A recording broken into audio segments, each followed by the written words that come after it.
So something happened out here in the fish building recently that has made it the hardest 2.5 weeks I've ever experienced in fish keeping. Going through that has made me really rethink how I do things. Stay tuned and we'll talk about it.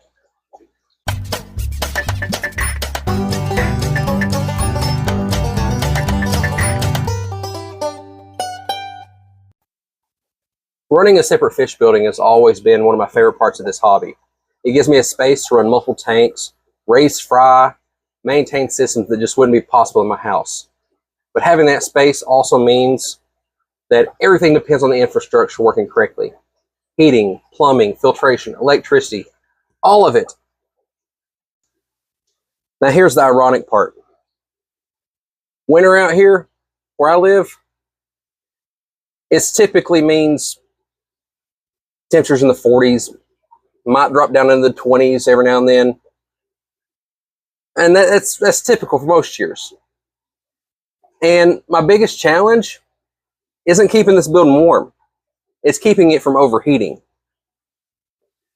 The building is really well insulated, which is usually a good thing.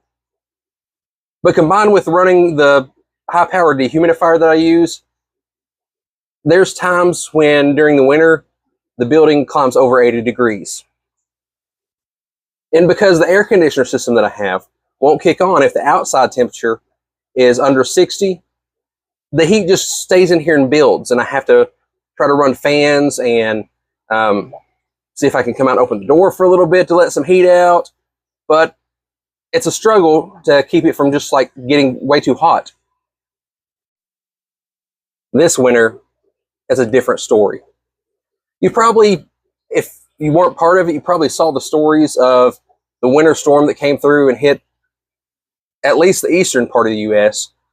Ice and snow, really cold temperatures. Well, where I live, the temperature dropped below its regular point down into the single digits, and it stayed below freezing for multiple days.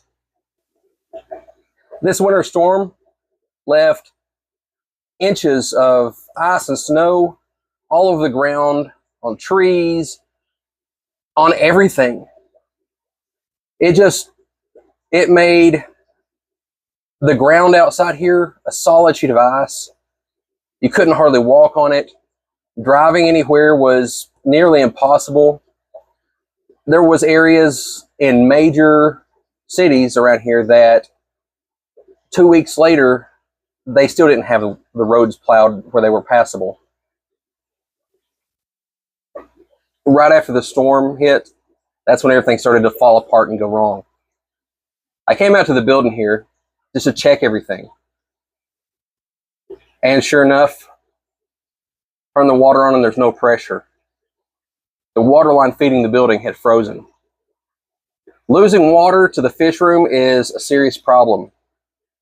Water changes are one of the largest stability tools we have. It controls nitrates, helps maintain stable parameters, and allows us to feed the fish heavier, and that's kind of needed when you're raising fry. And on top of that, not having water out here, the dehumidifier is still running, so it's heating everything up and evaporating water out of the tanks. But I don't have any water to put back in. All the water's frozen.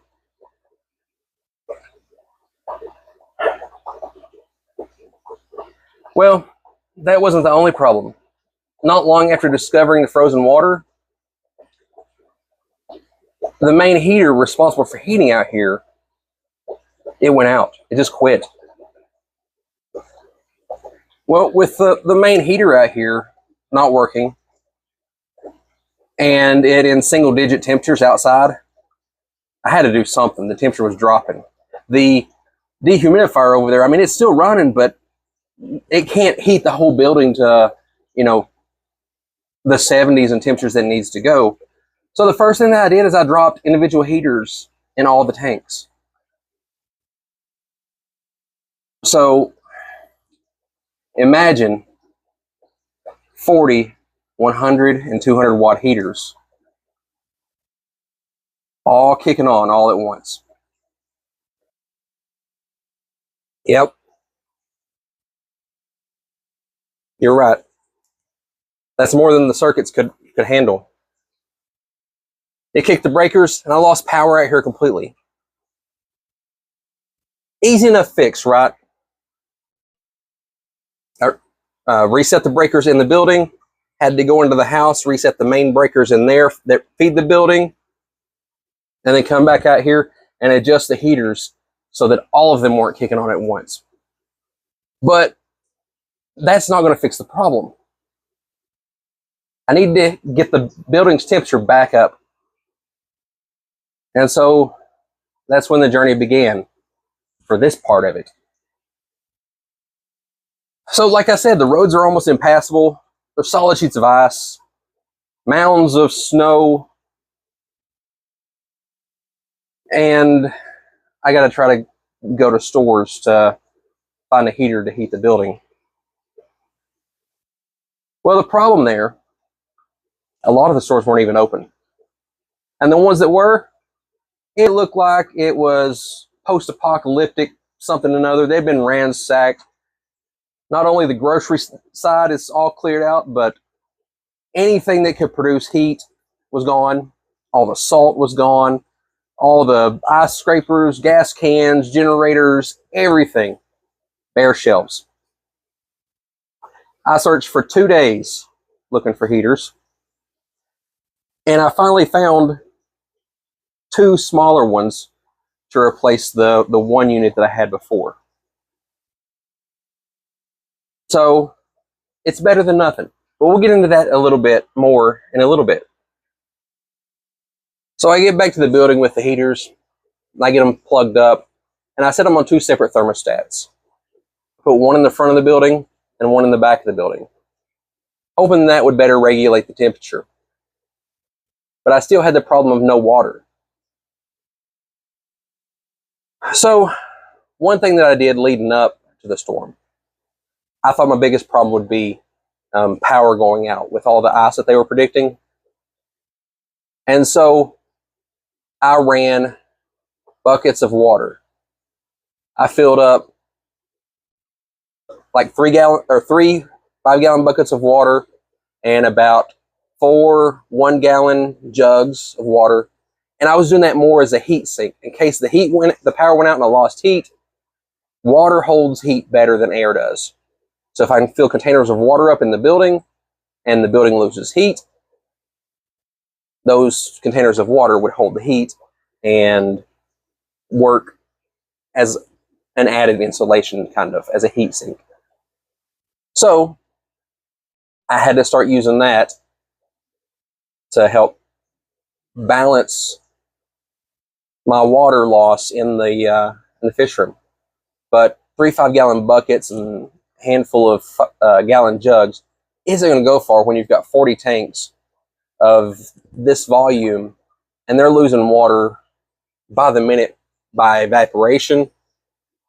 And, you know, having to worry about the nitrates,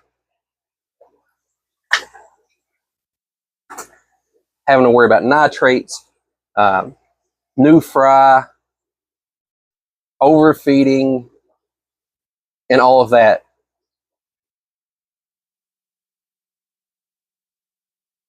So using that water, and then also sliding water out here in buckets, me trying to walk from the house to the building on solid sheets of ice and slipping, and that was a mess. But something that you got to do. It was a headache. It was a pain. And I couldn't get the levels up like they needed to be. I added air stones to try to increase the oxygen since I'm not doing water changes, and some of the filters weren't working right because they need the higher levels of water.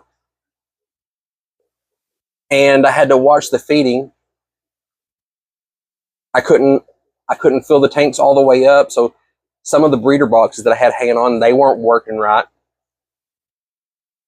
I had to not overfeed all the tanks like I normally would. I had to like fast some of them a little longer because I can't water change and dilute the nitrates and stuff. It became a balancing act. It became an act of monitoring the fish at a whole nother level. Talk about stress. Imagine having all these tanks, most of them with fry in them, and worrying day to day if you're going to lose the fry, if you're going to lose the expensive fish that you've got, if something else is going to go wrong. And it got me thinking about how I run this place.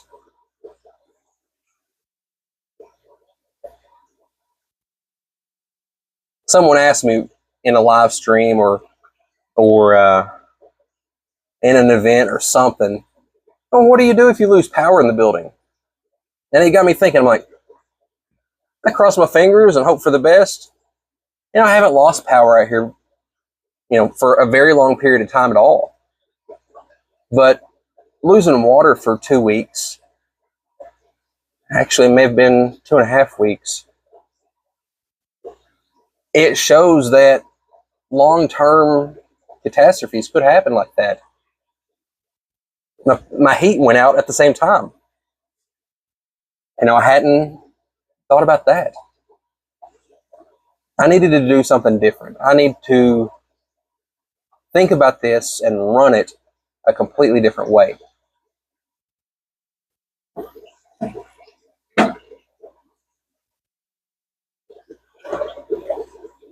So, we said we'd talk about those heaters a little bit later. Here we are later. Getting the 2 heaters wasn't part of this plan originally, but it became part of the plan. It became part of the jumping off point.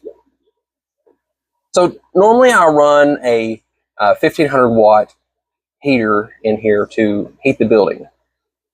And like I said, normally it doesn't have to do much because the dehumidifier does the majority of the work in the wintertime that, we don't have super harsh winters, getting super cold. And when it does, the dehumidifier is already working and the actual heater just kicks on some. So instead of getting another 1500 watt heater, since, nobody had them anyways, I got 2 700 watt heaters. Not quite 1500 watt, but it adds up to 1400 watts. And by putting them, one in the back of the building and one in the front of the building on separate thermostats, I've got redundancy. One heater can go out and the other one can keep running. Now, it might not can do the whole job by itself, but it would buy me some time. And since normally being too cold in this building isn't an issue, it's not something that I'd really have to worry about all the time anyways. So that's redundancy in that part. Then we come to the water. There's not a whole lot I can do to add redundancy on my water supply here. I could run another water line, but odds are if one water line is going to freeze or break or go out or something like that, if the city loses water or something, then both lines would be affected. What I can do is create water reserves in the building. I can get like barrels and containers to hold water just in case.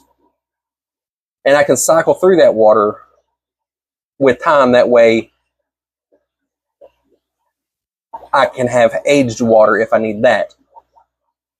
And then if I do lose water to the building, or something happens that the water's bad coming to the building, I have a buffer there to buy me some time. Well, the other utility I have besides heat and water is electric. So I didn't have an alternative to electric. if I lose power, I lose my lights, my filters, my heat, my heaters, my dehumidifiers. I'm just crossing my fingers and hoping for the best. So I've now purchased a generator. And in the theme of redundancy, it is a dual fuel generator. So I thought about like a solar generator, battery power bank thing as a backup. But during this winter storm, I saw all kinds of people that were panicking, distraught, that they had used up their whole battery bank. And now they're just out of power. There's nothing they can do. They can't recharge it because their power is out. So I first was going to get a propane generator because my hot water heater runs on propane, so I'd have propane available. But everywhere has ran out of propane.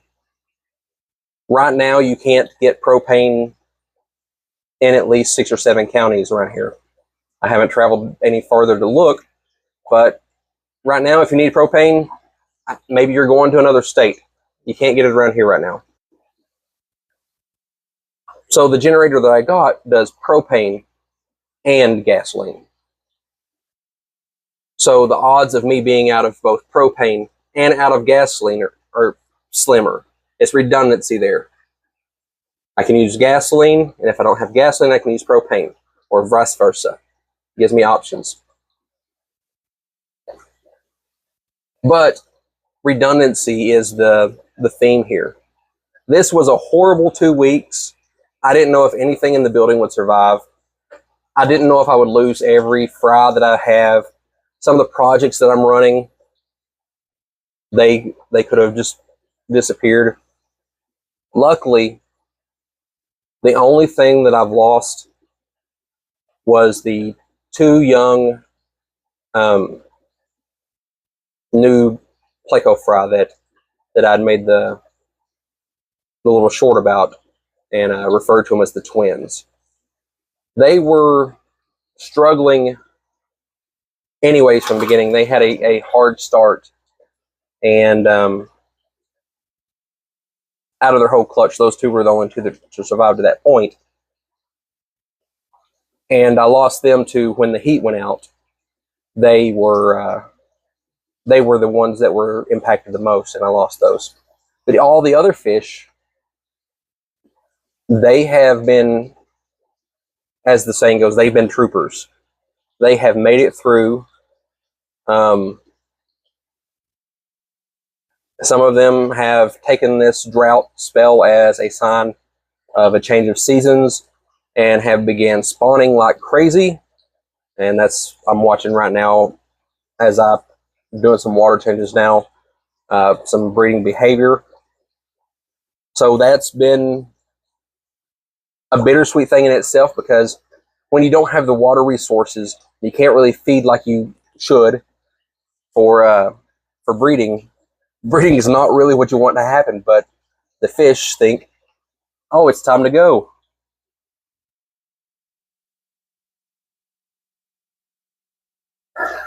So that's going to change the way things go around here. I'm going to be more redundant about how I do things. I've got to find room for the water containers. Now, obviously, I can't put them outside, or that would be awesome, because if the water lines are going to freeze and they're buried in the ground, then a barrel of water sitting outside in the air is definitely going to freeze. But to do that, I'm going to hook the generator up to a system that will be easy to switch it over. And my 2 little heaters, I'm going to find a more permanent position for those, but they're doing great. And I am going to look at other ways to be redundant around here, so that I don't have to rely on one system. So, as the old saying goes, put all your eggs in one basket. be redundant and have multiple methods of doing things. Now, I know a lot of people struggled during this winter storm. So, and I would love to hear how you may have struggled, how you overcame those challenges, or how were you prepared for emergencies in the fish room. Let me know in the comments below. What other ideas do you have for my fish room, how to be redundant and to worry less about power outages and loss of utilities and emergencies like that. And to see what else happens out here and all the excitement that goes on. Stay tuned, subscribe, hit the notification bell, and all those things that YouTube wants you to do. See you later.